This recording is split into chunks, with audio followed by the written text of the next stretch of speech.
સરદાર ધામના ઉપપ્રમુખ જયંતિ સરદારા પર થયેલા હુમલાનો મામલો સામે આવ્યો હતો। કણકોટ મવડી રોડ પર આવેલા શ્યામ પાર્ટી પ્લોટમાં એક લગ્ન પ્રસંગ યોજાયો હતો। આ લગ્નમાં રાજકોટના પૂર્વ કોર્પોરેટર અને સરદાર ધામના ઉપપ્રમુખ જયંતિ સરદારા પર પીઆઈ સંજય પાદરિયાએ હુમલો કર્યો હતો।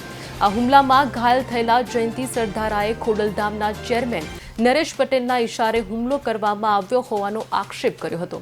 જો કે આ ઘટનાને નવો વળાંક આપે એવા સીસીટીવી ફૂટેજ સામે આવ્યા છે।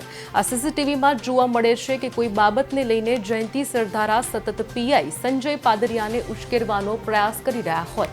ત્યારબાદ કહી શકાય કે આ સમયે હાજર લોકો મામલો ઠંડો કરવા લાગ્યા અને પીઆઈ સંજય પાદરિયાએ ત્યાંથી નીકળી જવાનું પસંદ કર્યું। જો કે જયંતિ સરદારાએ તેનો હાથ પકડી રોક્યા અને પછી કોલર પકડી લીધો અને અંતે પીઆઈ પાદરિયાએ લાત પણ મારી દીધી। ત્યારબાદ પાર્ટી પ્લોટ બહાર પીઆઈ પાદરિયાએ જયંતિ સરદારને માર પણ માર્યો હતો।